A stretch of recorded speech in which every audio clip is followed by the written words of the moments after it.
Welcome, ladies and gentlemen, to another episode of the Seduction Show. Today, I'm having a very special guest, someone I met over a decade ago, and this conversation fits into the series of interviews I'm doing with men and women that inspire me, fascinate me, and who I think or got a hunch that their work should be spread broader and wider. And I would like to contribute to that. My guest today is Tad Hargrave.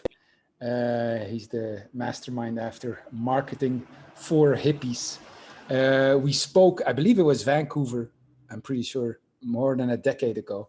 And he's always been moving in the outskirts of my attention, and never really lost track, but also never really went deeper into his work until we talked a couple of weeks ago. And I don't know, well, we talked about a couple of things like Stephen Jenkinson and Orphan Wisdom and several other things. And I loved it. And I felt seen, but also pulled forward, and I got very curious. So today, what I would like to do is just get to know him a little bit better, present him and his work to you. Yes. Welcome, Tad. How are you doing? I'm doing all right. It's really good to be here with you. Where are you right now? I'm sitting under a tree in front of a house called the Bee Lung in Edmonton, a little community house where I've been living for the past year. I moved out at the beginning of the month, went on the road, and I'm back here for a week, then heading out to Vancouver Island for the winter. You were on the road. What were you? Were you on the road with your band playing? No, I was at the Orphan Wisdom School with Stephen Jenkinson, and then I was at in Toronto, and I led a number of workshops while I was out. There's some marketing workshops, one of the storytelling workshops on the theme of restorative justice, and I'm just seeing friends. Nice. Could you maybe a little bit, for people who don't know, or which was me a month ago, explain a little bit about the work of that you're doing with Stephen Jenkinson and the Orphan Wisdom School? Oh man, I mean, that's the $1 million question. I think all of us who are scholars in the school really struggle when people ask us how to articulate what the school is, and maybe different people get different things out of it. Mm-hmm. But I suppose it's a school that's designed for people who look like me in North America to wonder about the kind of, Stephen calls it the unauthorized history of North America. How did North America become as it is? How did our ancestors come to end up over here? And some of what have been the consequences of that, but largely, what are the consequences that got us here?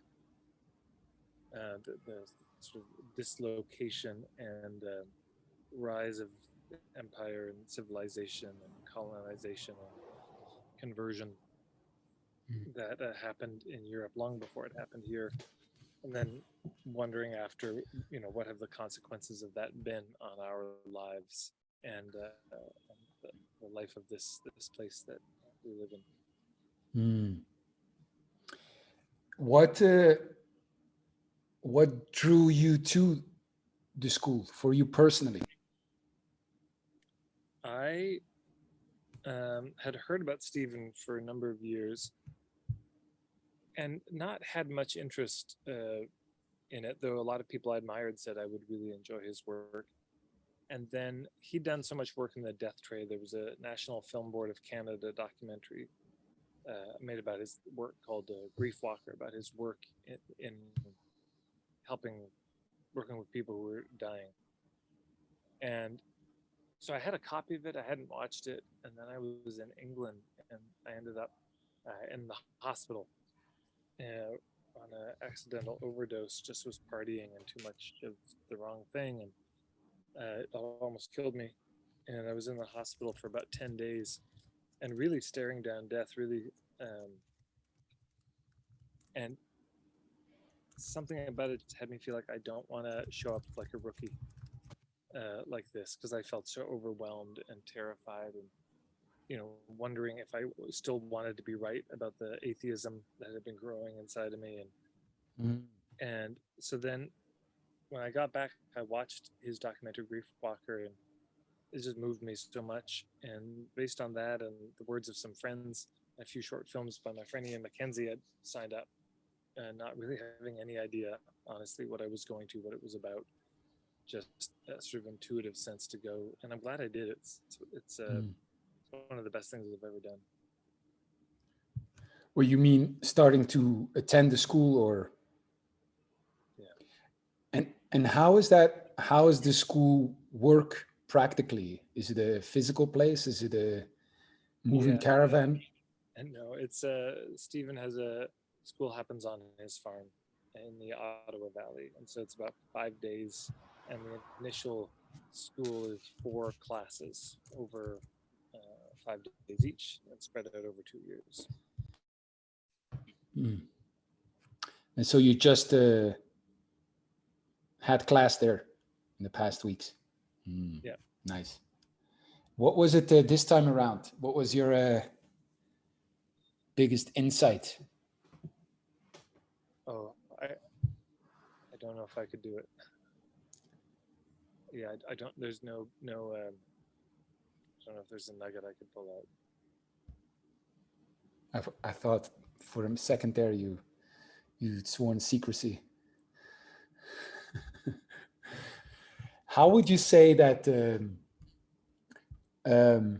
Well, maybe other people know you from marketing for Hippies. How would you say that the work you're doing in Orphan Wisdom School has affected your work in marketing for Hippies? Well, it's interesting because some people ask me that, but from a place of they sort of can't imagine that the two can coexist. That I could be talking about marketing and having that as a business while still doing the Orphan Wisdom School, as if they're sort of diametrically opposed. And that hasn't been my experience. It's just deepened it. Stephen's very big on manner of approach and courtesy and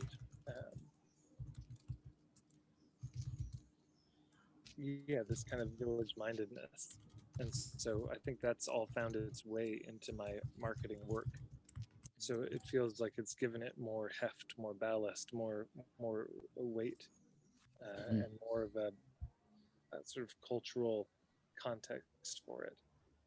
So it's certainly shown up. I mean, I could probably pull out different blog posts and say right here, and Right. different videos that came, specifically from things I heard in the school that I'm trying to translate into the world of marketing. What is, I'm not going to say diametrical, but I could see different approaches if I think about, say, marketing and village mindedness. But what is marketing to you? To me, marketing is, well, it's a verb, yeah, and it's but it's the verb, it's the market doing its thing. It's when you go to a farmer's market or a craft show, there's a kind of hubbub, there's a sound that it makes, and people milling around, catching up and having conversations. And when you look at it, you say, oh, there's the market doing its thing. To me, that's marketing. It's the enactment of the market. And I don't consider the market a bad thing. The market is where we go to catch up with each other. The market is where we show each other what we've been up to, since we saw each other last. The market is a place where we go to exchange our goods and services and sustain each other, doing all the things that others can't do, and offering that up, and they do the same for us. So marketing is just the enactment of that, the making sure that's happening. And go to a Safeway or a Tesco or any of these big chain grocery stores, you don't see the market at all. You see just kind of rank commerce and capitalism and a kind of loan making thing. You don't see anybody talking. You don't see conversations happening at these big Yeah. chain stores, whereas you do at the farmers market. The conviviality is gone, and now Amazon is wanting to come out with stores where maybe they have in some places where there's no checkout at all, not even a machine. You just go Yeah. in, Yeah. take things off the shelves, and leave with them, and somehow the computer knows which ones you've taken. And so it's worth considering that that's a solution. Mm. What Amazon has done is come up with a solution. But then, if that's the solution, what's the problem? And the problem is relationships. The Mm. problem is other people, and so they've eliminated the people from it. And so, in this strange twist of irony or tragedy, people often go shopping to deal with their loneliness. But Yes. increasingly, the manner in which they go shopping deepens the loneliness that they were trying to avoid by shopping. Yes. Yeah. Interesting. I remember as a kid, Wednesday morning, my mom would I would sit on the bike with her, and we'd go to the market, which was in the next village, Uh-huh. and just mesmerized. And I could feel it was people coming together, and certain ways of speech, and certain ways of. I have vivid memories of how certain men were trying to sell 2 kilos of peaches, just in the way that he would talk, and it was very much a coming together. So yes, interesting. Yeah, you have these supermarkets now where you just scan, you're gone. Yeah, it's big on the super and it's low on the market. Right. Yes. How would you say then that the way you've over the years, and where it stands now, the well, let me ask you this: Are you offering also marketing to people as a service? No, no, I just teach them how to do it. Mhm. How would you say that what you teach, what's like what's the thing that makes it different than other, or maybe more traditional ways of marketing that you've seen out there?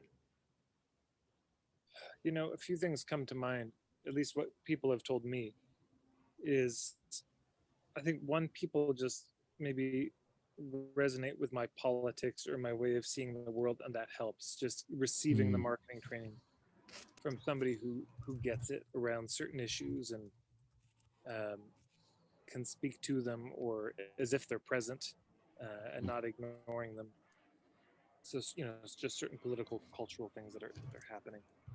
So I think that helps. The other thing is that to me, consent is a very big deal in this marketing business, and of course in life in general.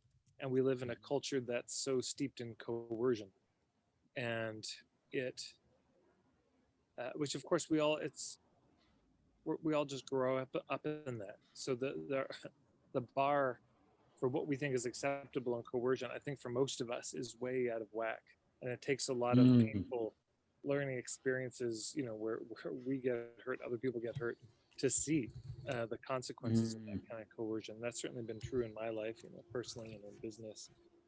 And in business, there's so much coercion and so little consent. There's tactics are literally taught, where it's, yeah, invite a friend out for lunch and then, pitch them on Amway, or invite them to this talk, but the talk is just secretly really a big pitch, or, mm, just leave your business cards on everybody's chairs at a seminar. But there's no consent in this. When you get somebody's email, just add it to your email list. Some of this is taught, some of this is just desperation, but it doesn't work. It backfires, it upsets people. And, even, man, this morning I was at the hospital, because my mom broke her hip, and they were it was so smooth, and it made me so mad. They said, hey, mm, because you broke your hip, there's a chance of osteoporosis, or your bones may be weaker, and so there's a medication that you could go on that could help with this, and it's a whatever the name was. And they said, and if you were to do it, there's a couple of ways to take it. One, you could do a daily pill.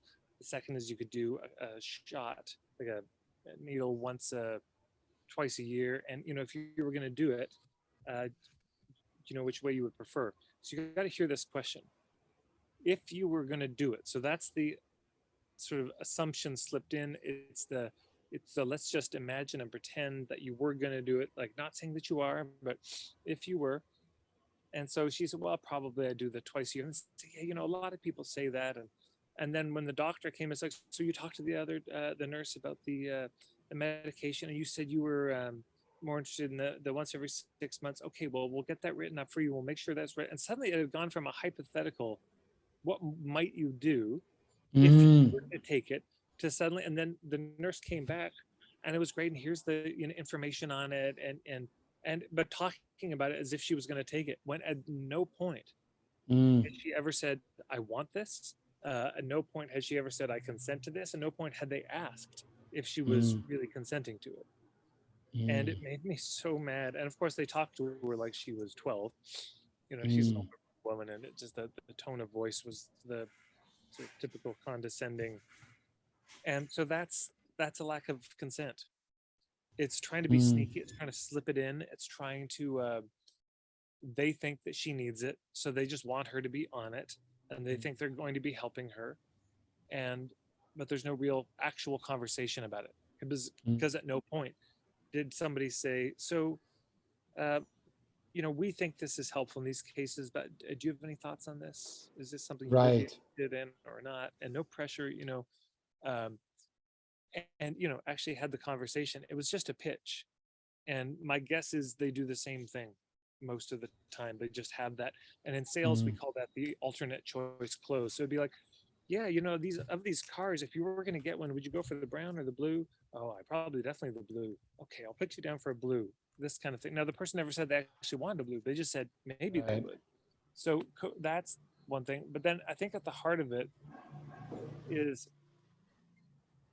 in most sales and sales training, the goal is always the same, and the goal is get the sale. That's how you succeed. You get the sale, and if you don't get the sale, you failed. And that is where all the manipulation comes from, because of course that agenda is hidden. It's not discussed. It is just, they try to be sneaky because you don't want people to know that's what you're doing. I mean, nobody's ever had a conversation with a salesperson where they said, hey, good to meet you, Hans. In this conversation, I'm going to be using a variety of tactics and tools to maneuver you and make you more pliable and compliant, so that in the end you'll say yes to this deal that I Mm. really want to get from you. Nobody says that, but that's being done. It doesn't matter that it's not being said. It's like a duck swimming in the water. On the top, it's real still, Yes. but and so people can feel that. And so instead of that, what I suggest, and this is really inspired from Ari Galper of unlockthegame.com, is instead of focusing on this hidden agenda to get the sale, we make the agenda overt. And the agenda is to get to the truth, and specifically the truth of the question, is this a fit or not? And everything else gets harnessed around that. Everything we do is focused on the truth and trying to discern mutually. Of Mm. course, they're figuring it out on there, but we're also trying to figure it out. And we're really trying to make sure that if somebody becomes a client or buys our product, that it's really going to work for Right. them. And so that involves, then, instead of speeding things up, we usually slow it down. It Mm. means getting consent and just checking and seeing, is this really the right thing? So I'd say that's probably the main thing that makes it different Nice. from what I've seen. Uh-huh. There's a lot of things I want to fire back, but you said that in your life you've experienced a lot of, if I got it right, uh, coercion in life and then in business. Sure. Well, what was that? Can you tell a little bit more about that? Yeah. Well, I mean, the first one was in sales. I worked for a franchise of a leadership development company. And I would say that most of the sales training, the marketing was a bit better, but the sales training, most of it was coercive, I would say, in nature. It's Mm. all about overcoming objections and closing the sale and getting commitments and building rapport. But wait, building rapport, why? So that we get the sale. Mm. Um, every tactic, even the ones that seem so noble, when you would work it back, it's like, oh, the reason we're doing that, the reason we're building a relationship up front is so that we can get a sale from at the end of the day. And so first it was in that, which was very painful because there were so many moments where I could feel myself being plastic, and a few moments where friends were, had enough tough love to tell me so that I was being fake or plastic or pushy. And it was just, it's awful. I went to Waldorf school, hippie school as a kid, and then to suddenly be getting this feedback that I was something other was painful. And then later it was, even when I felt relatively clear about that, then there was the dating and the pickup stuff. I got into all that.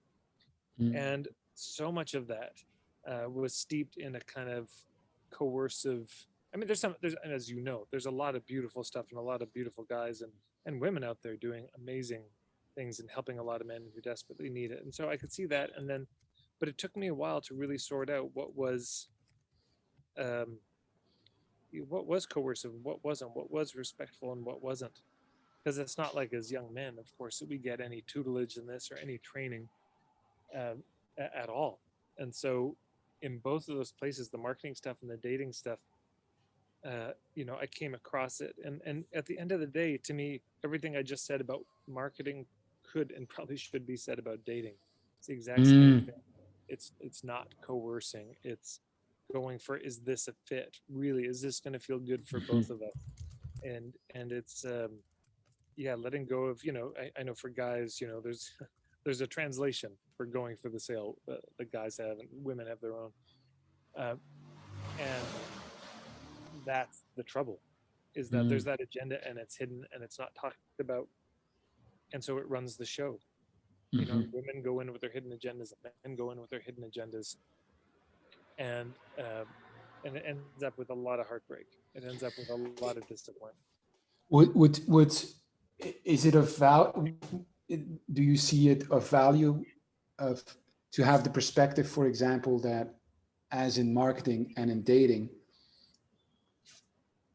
often when we come from this my angle, that it becomes a very much like zero-sum game. I win, you lose. But if you do it well, and if you do marketing well, you're creating a win-win. Yes. I mean, everyone benefits. And is that also the difference between, say, coercion and consent?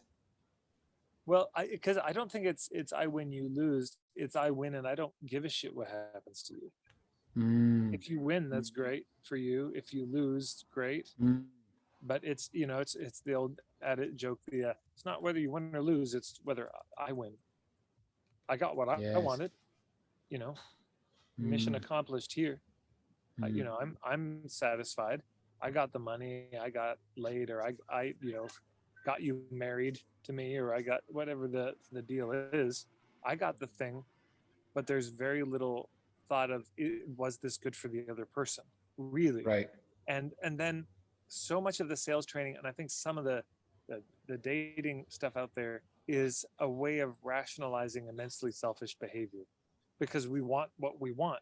And so if somebody can come along and justify it and tell us why we don't really need to think about other people's experiences and feelings, well, that's great. If sales trainers can look at you and say, look, people have a hard time making decisions, so you need to make the decision for them, and that's you helping them, that's you being of service.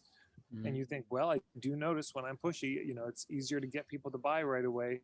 And if somebody can give me a rationalization, it's a kind of Novocaine for the soul. You don't have to experience the pangs of conscience. I just put out a video on Instagram a few days ago about something I say a lot in workshops, which is, you don't have a limiting belief, you have a conscience. And I remember even when I started looking at a lot of the pickup and dating stuff, there was some stuff I could just tell, this is wrong. This is awful. That was very clear.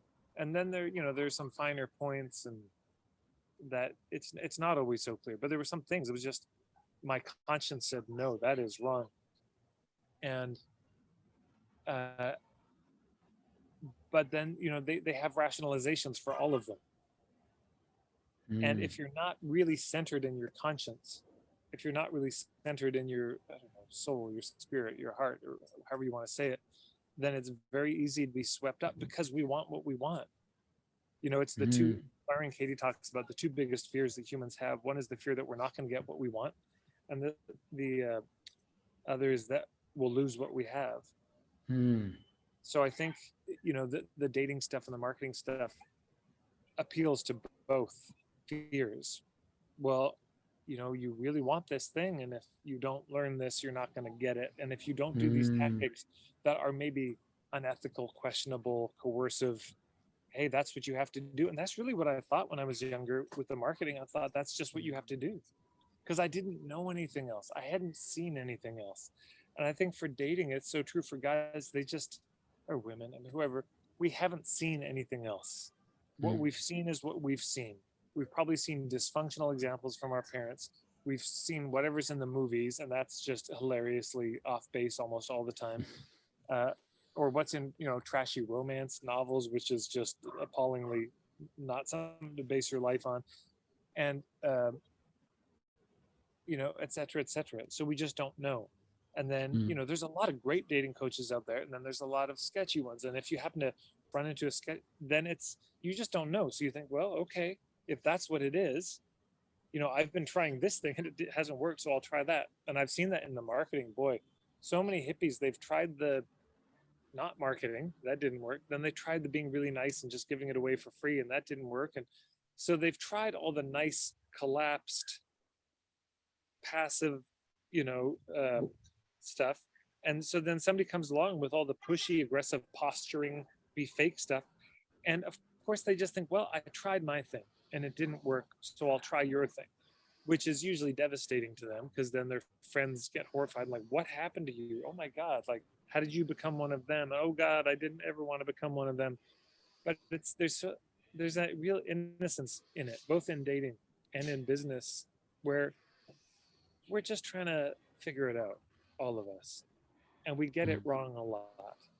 And we get it, and so many people I've had come to my workshops, and at the end they're so grateful for what they've heard from me, and I just get it, because I remember being them, and I didn't make up almost any of the stuff that I teach. I'm on the receiving end of it, and so I'm just trying to pass it on in a way. Right. But I recognize the feeling of relief, of, oh, you mean I don't have to do that thing anymore. I don't have to do this, sketchy tactic, and I can still somehow, yes, get my needs met, but also, I can sustain myself, but in a way that doesn't compromise the community.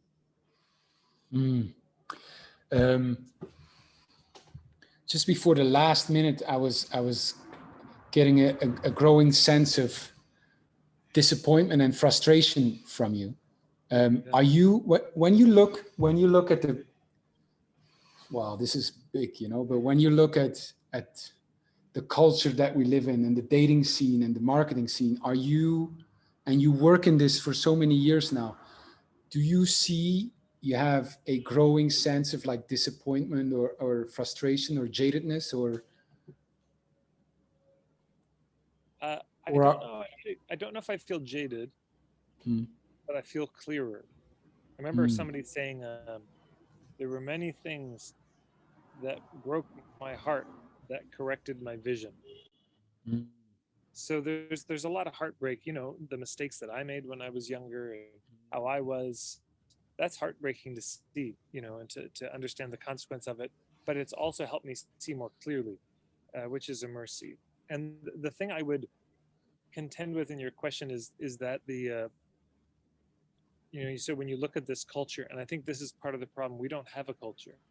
Your other word, scene, I think is much more apropos. We've got a society, we've got scenes, but I don't see culture in any meaningful way that word could be understood.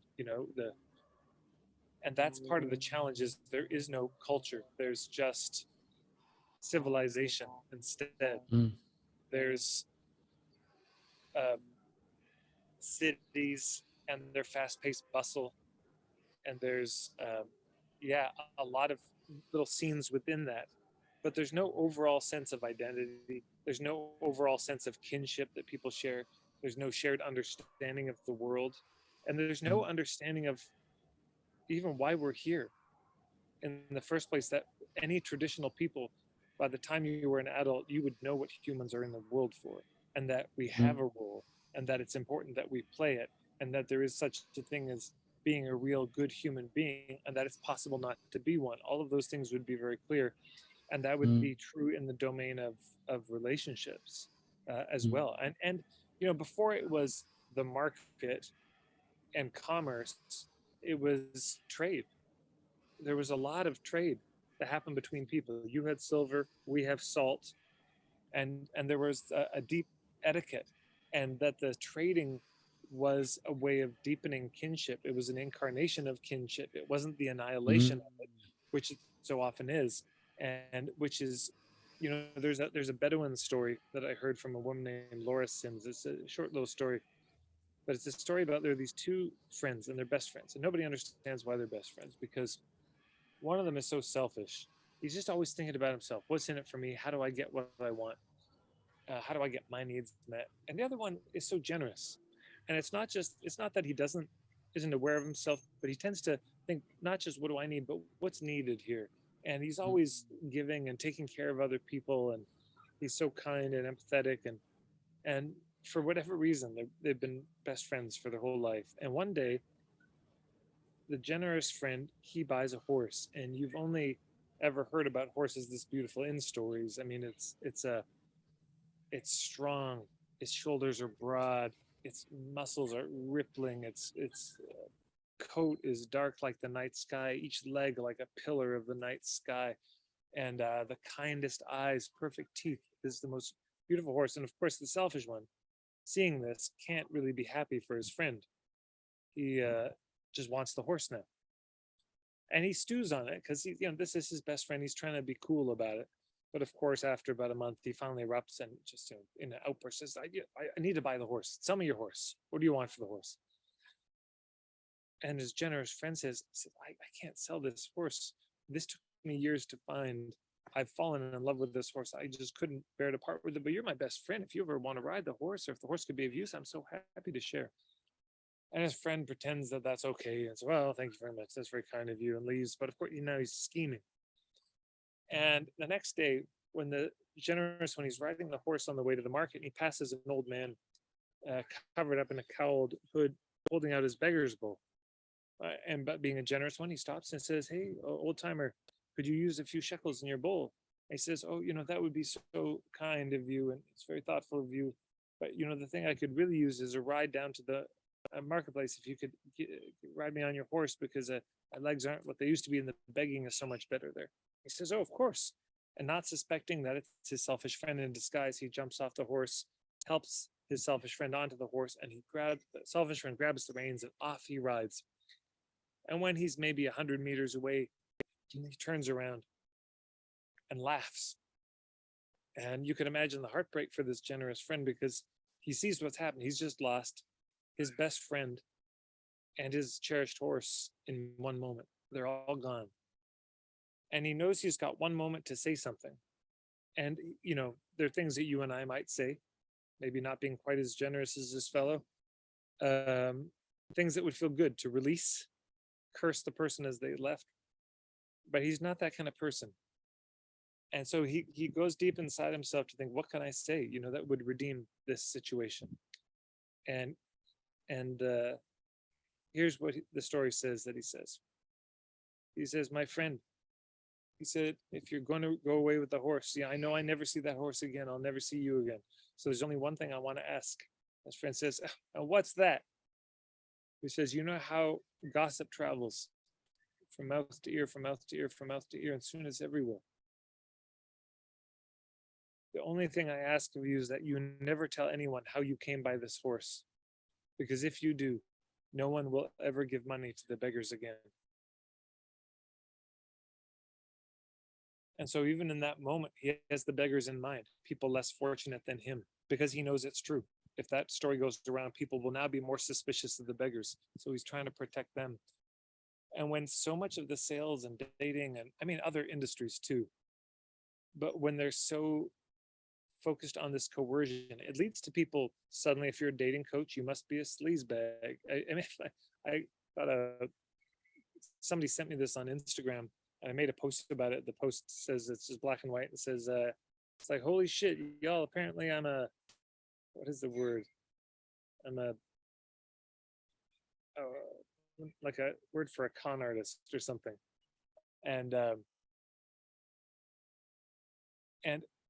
but this person who I've never met, who's never been to my workshops, as far as I can tell, hasn't even looked at it, just saw marketing for hippies and just assumed that I'm co-opting, the hippie ethic or aesthetic, and just trying to like make capitalism work for me and celebrating capitalism and how wonderful it is. And, so, and it's understandable. I don't blame him. There's a reason that marketing has such a bad rap. There's a reason that Bill Hicks has that whole routine on marketing, you can find on YouTube, and there's a reason. And there's a reason that a lot of dating coaches have a bad name, because there's been a lot of, questionable stuff out there. So it's that our choices have consequences beyond us, that the way that we conduct ourselves in whatever industry we're in has consequences on the industry, not just us, and consequences on the most vulnerable people in that industry, especially. Yes, it's a great story. Have you, Tad, in all these years, have you been able to find, say, your people? Have you been able to grow kinships and bigger family community, so to speak? Yeah. And of course it shifts and changes over time, but I would say that I have. I mean, are they all living in one place geographically? Not necessarily, but there is yeah, I do have a sense of who I feel a sense of kinship with, and all willing, I'll be a part of some sort of efforts that will strengthen that, and perhaps, in a way that's actually geographically based, which I think is where all of us have to go. It has to be geographically in one place. Because I was going to ask you that, if, like, I come upon the same thing, like even the working online, I'm frustrated in a way, Yeah. because in person is seems way more powerful. I can see some advantages to even the online thing. Sure. For one, like, a connection would not be possible without it, but so you believe that if we're talking about real connections and community, it has to be geographically into one place. I just think that's the only thing that's sustainable. I mean, what are we left with? Globalization. We got a bunch of friends who will never show up to help us move. It's understandable. It is a very sweet thing, and I'm not immune to it, and I enjoy it myself, that I can connect with people like you, around the world, and we get to where there is a real kinship and there is a real shared understanding. But then what's the goal? Is the goal that all of us, we have these online scenes where we all share a certain understanding, but nobody lives close to each, like, because that's the furthest extension of that, is the utter obliteration of any local community at all. Everybody lives in micro apartments in huge mega cities that are all smart cityed up, and there's no real local community anymore, because we're all up in the metaverse in these extremely niched, but boy, aren't they aligned in affinity groups. And so then, great, we're on the metaverse. That's where this ultimately goes. And then who benefits from that? It's not nature. Nature doesn't benefit from that. I mean, it's not like this conversation we're having here on Zoom is neutral to the planet. The existence of the internet, these videos that we record and then insist on storing for the rest of our life, it's not that these are consequence free, in any way. It's going to cost the planet a lot. And so then when we do it, I think every time we do one of these videos, we're just a little bit more on the hook that our work has some sort of redemptive consequence for the world, not the metaverse, but for the real incarnate world, nature, etc. And Mm. ask people who live on the metaverse and spend all their time there how they're doing, how's their mental health, how are they feeling lonely? Because they are. Of Mm. course they feel lonely, because we're not built for a metaverse. We're built for a universe. We're built for this world. And so ultimately that will drain us but enrich the Zuckerbergs of the world. Wow. I got two more things, Tad. One is I asked this, and maybe we are leading into it, but I asked this to all the interviewees. What is, according to you, the number one reason that we're crippled in the way we relate to one another? When I say crippled, I'm referring to so many relationships ending in suffering. Um, what are we doing wrong in the way we relate to one another, and It's what yeah. and what can we do about it, according to you? Well, yeah, right. By the power invested in me by absolutely nobody at all, as Stephen often says. Uh, I think it's in your question. How do we relate to one another? So we've got one person, and then we've got another person. Mm. And to me, that sounds like two people. Mm. And that's the challenge, is that we've reduced relationships down to two people. And we've lost the entire context of any sense of village um, in relationships. So, the place I'm sitting right now on this very ground, this area of Edmonton, there would have been a number of indigenous tribes, one of them being the Cree. And when the Cree, first of all, if you wanted to get married as a Cree person, you had to find four people who would be willing to vouch for your relationship. And the Mm. conditions were, if they vouched for your relationship, which they'd have to do publicly in the ceremony, if anything went weird in that relationship and there was trouble, those four people would be on the hook for it. So it's you only have to vouch or see somebody vouch wrong once to realize the consequences and the stakes of this, and you Mm. start to you take it really seriously. So getting those four people, it's not so easy. Even Mm. today, if you were to ask, I think a lot of people, if those were the terms given, a lot of people would say no a lot to a lot of relationships. Yes. Um, don't our friends do this anyways?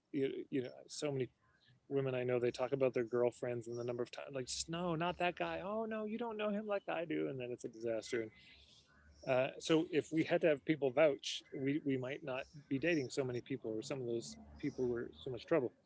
And then, but the courting process was 4 years, and during those 4 years, you didn't ever touch the other person physically. Mm. You weren't allowed to, so there were chaperones. And so the community became the medium through which you would get to know each other, and that you would come together, but so slowly. Mm. And so if you don't have a village, then you're just left with the two of you. And then part of the challenge is, of course, that we turn the other person into our whole village. So each one of you becomes the stand-in for the Right. other of everything. So you've got to be their mother, their father, their elder. You've got to be their lover on the side. You've got to be their best friend. You've got to be their fun friend. You got to be their, and it's too much for any person to handle. So this incinerates both parties, because the expectation that they're putting on each other is no human can hold that. That's a village-sized burden. So we privatize just about everything, and with enormous consequence. And I'm not saying socialize everything as the alternative, but this privatization of water, or the privatization of the commons, well, that's also the privatization of relationship, because now in the Mm. modern era, nobody wants to stick their nose in other people's business, and well, that's theirs. Yes. And so if you go to a wedding, and at some point often the minister will basically say, so now you're the community, and do you commit to be there for them? And, oh yes, we do. And then at the first fucking sign of any trouble, the first fight they have, everybody's gone. Yes. They're actually needed to show up for duty. They're MIA. Well, The action is happening and they're missing. Even in when they are getting married, you know, in many places, the priest will ask, "Is there anyone who has anything to say against this marriage?" You know, And and people should speak up. they That should speak up. that should happen a year before the actual ceremony, where they get together and they say, "Does Yes. anyone have any reason this shouldn't happen?" Because there are plenty of reasons, and it doesn't mean you don't do it. Yes. But what it does mean is, if you're gonna do it, you do it knowing those are there. Like, here's a Yes. reason. Hey, you cheated on your ex, and I don't think you ever cleaned that up. Hey, here's a reason. I've been married 5 times. This is fucking hard. Here's another reason. Most marriages Yes. don't work out anyways. Here's another reason. I don't trust your partner. Here's another reason. I'm gonna miss you, man. You're not gonna be around. You're gonna Mm, be lost there, and you're not gonna be with the boys anymore. mm, And that's a reason mm, not to do it. We don't want to let you go. There's a lot of genuine reasons that people could say of why not mm. to do it. And again, that doesn't mean you don't, but it means you do it like an adult in the face of the In the real face of, yes. consequences of what it will mean to get married. Yeah. But you can't come up with those on your own, because you're in love and you're stupid. Yes. So Yes. you're just too drunk on the hormones of it, as you're supposed to be. But then the function Yes. of the community is supposed to take advantage. And I mean, this is where a kind of, it's almost like a predatory nature, where they just straight up hijack and co-opt all of your love for your partner and turn it into you doing useful things for the community. So in folk tales and fairy tales, this is a young man, you want to marry the princess. Yes, you're young and stupid, and clearly just head over heels in love with my daughter. Well, we have a dragon that needs to be killed, and before you marry my daughter, and nobody else would Yes. do it. Nobody is stupid. Yes. What a stupid thing to do. Take on a dragon. You're gonna die for sure. But he's so in love, he just doesn't even care anymore. And so you can mobilize this, and you can mobilize the community's excitement about the relationship also for things for the community. So this takes the form of, you're going to make something for some of the elders in this community with your hands. Mm, You're going to make some things, and you'll make things for their family. You're going to get to go gifts for them, and then mm. you're going to host a party, because hey, we need a good party. And so since you're getting married, Yes. you get to host the party, and you get to make it amazing, and etc., etc., etc. And Mm. so in the absence of that, the two people, I think, they just become lost in each other. They just fall into each other. And that, it's like two stars falling into each other, and it just explodes, instead of there always being a little something between them. uh, Mm. there should be some distance. There should be a medium between us, almost at Yes. all time, which is the world and the community, rather than both of us just being obsessed with getting what we want. Yeah. Yeah. I wrote a piece years ago. Couples should always live within community, you know. I I gotta dig it up. Um, I'm I'm almost afraid to ask the next question, because I heard Stephen also speak about, you know, intentional communities. So, but here it goes. What can we do about it, Tad? About the crippledness of our relationships? um, honestly, and I'm not trying to be coy, I think the very most important thing we can do is start by really acknowledging how crippled it is, because Mm, that's very easy to skip over. And then we could do well to learn what is the nature of the lameness. We could learn how did it come to pass, learn the story of how we got to be here, because I think in the mm, absence of understanding how we got here and how it happened, it's so easy to solve a problem with another incarnation of the problem. mm, You think you're fixing it, but you're actually deepening it. So mm. you say, so many examples. You just become what you hate most. You say, down with these tyrants, but then you become a tyrant. You say, you say, this group is a cult and let's save them, and you become a cult in the act of trying to save people from cults yourselves. Yes. It's very easy to incarnate the thing that you claim to be against.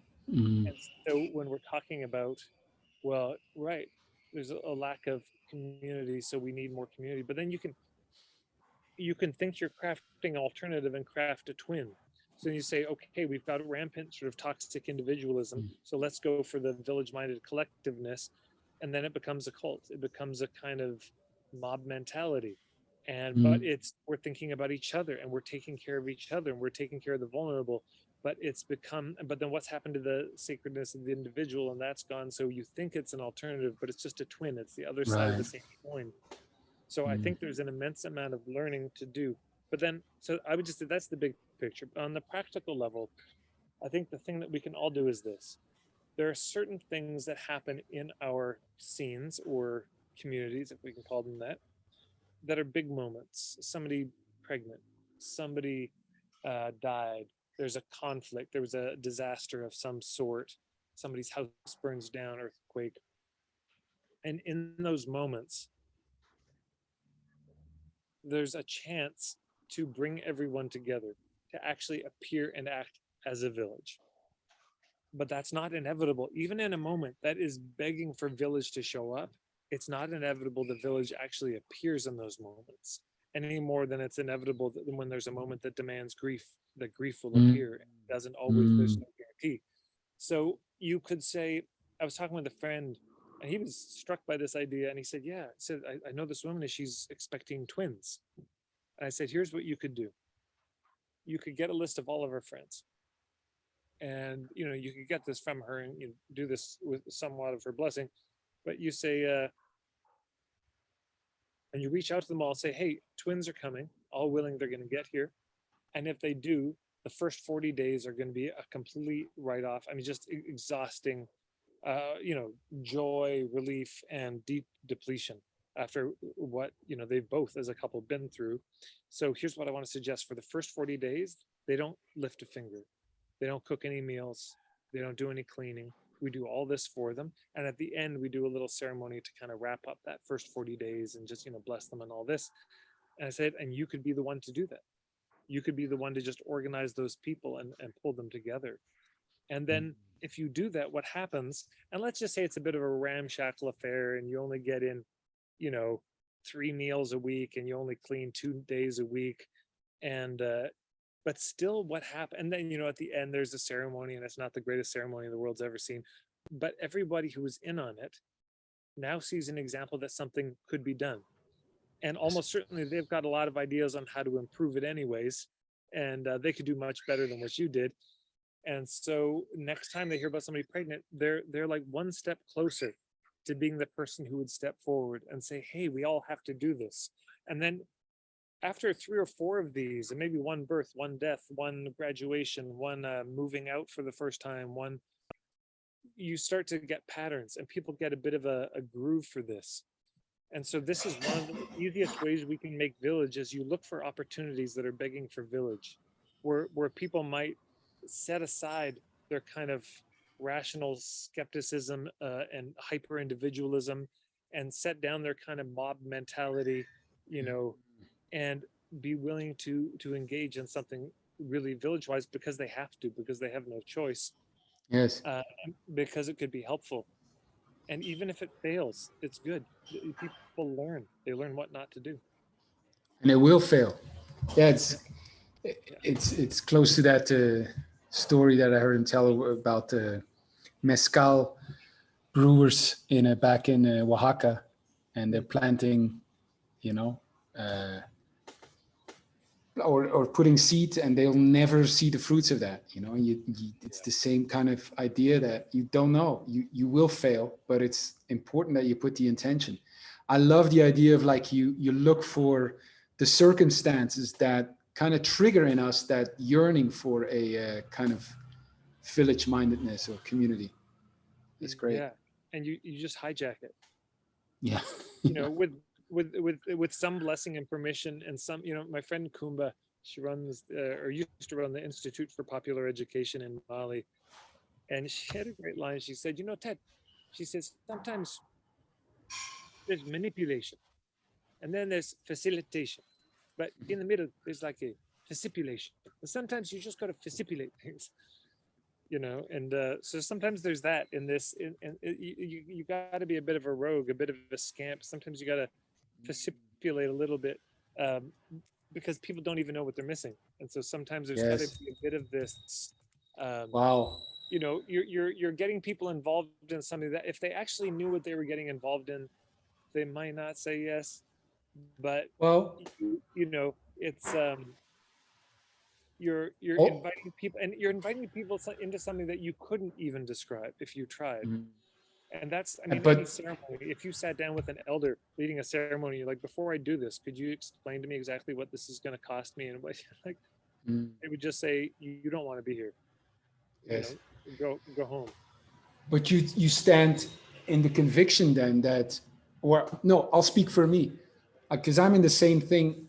Um, Say I try to market or sell the idea of honor and brotherhood and elderhood and vision, and it's like I know that people want it, they Yeah. yearn for it, but I also know that people don't know that they yearn for it. Okay. Okay. And I know that when they do experience, they'll be grateful for it. But, and now the circle is round, Right. Tad, isn't that coercion in a way? I hear you. I was thinking the same thing as I was speaking. It's like, am I, yeah, going against what I just said? I suppose there are degrees of this. Mhm. The truth is, if I was going to invite people into some of this, I would probably sit down with them and just say, here's what this will ask of you, and don't say yes unless you've really thought it through and you're really in. I probably actually would slow it down. I may have been a bit more tongue in cheek in that, because I Mm, probably would. And I think there's something about what you're saying about, people want something, and they're hungry for something, but they've never caught the scent of it. And so you think, well, I'd love to give them a chance to smell that being cooked up, but they're nowhere nearby. So how do I even get them in the area so that they? And then sometimes you mm, got to throw a different kind of party, and when they're there, it's like, oh, but did you know there's more? And not mm, everyone's going to want it. Not everyone's going to want to take that next step. But so I think of a school where the teachers were just were terrible communicators. So this is a bit of a stipulation. I'll just say, is they hosted a workshop. uh, the principal wanted to bring in a nonviolent communication workshop, but the teacher's response was sort of, you know, we're not violent communicators. Why would this be relevant to us? Now, of course, by certain definitions, they were. So instead, they did a workshop called "How to Deal with Difficult Parents." Now, in that workshop, they did learn how to deal with difficult parents, but they also got some feedback and got a chance to see their own patterns in action and see that they were difficult teachers as well. And so it's not really a bait and switch because they let them have the bait. There was no switch out for anything. They gave them the thing they promised, but then there was also more. And so, yeah, you could host a party or a festival, and then they come for that. And then you say, hey, you know, um, there's this situation in the community and we could use some help. And yes, the truth is, in that moment, I would actually be trying to push them away. I'd be saying, here's all the reasons you don't want to do this. Think about this. It's going to be a mm, lot of work. And even when I just said it's going to be a lot of work, and then you up leveled how much work you thought it was, it's more than that. mm, So it's going to ask a lot of you. And, however you decide to get involved, if you do, you just have to be clear and commit, because we're going to count on you then. And it matters. You mm, keep your word mm, on this. And we'd rather do something small and mighty than big, and that kind of falls apart. So I would err on the side of giving them a bit too much information, probably, mm, so that they had some sense of what they're going to get into. And having said that, it won't be enough. There's no way I can say it that it's really going to appear for them, and that's okay. That's life. Life is full of mm, the unexpected. And so, yes, I would probably err on the side of consent. But yeah, and there are certain things you can do to, I don't know, that are fun, that are playful. that get people in the spirit of the thing. And, you know, I can feel a part of me that would just say, well, okay, this might be a little tricky, but if it's going to get this family some support, you know, I might roll the ethical dice a little bit in Yes. ways I don't know. But it's yeah, For it's the greater good. yeah, Yes. it's good. And yeah, it's a good question. I don't know if I Yes. have an exact answer, because I do admire some of What these people who can be the little bit of a scamp with it, and yes. we can go too far with that. So Well, what you're showing me, Tad, with this is that integrity and what's right and wrong is really like a journey, also an ongoing exploration for you. And for me, I trust that a lot more than anyone who, comes from a kind of like moral superiority and has speaks clarity about this as if it's simple, you know. And it's very much a case by case, I would say, you know. And yeah, you know, I think that's probably the best thing that we could say is it's the old answer. It depends. mm, Yeah, what's the situation? You know, how much are you gonna kind of harass people to get involved and tease them and mm, you know, kind of seduce them in? How much? Well, it depends on a lot. I mean, it depends how well you mm, know them, the nature of the yes. relationship, the stakes of the situation. But I would say, to me, the bottom line is the manner of approach we take to the thing does shape the thing. And so Yes. I yeah, I would even say that the when you say depends, how much of those things you take into account, that is the I the, uh, the integrity in a sense, you know, and yeah, that is exactly. the taken care.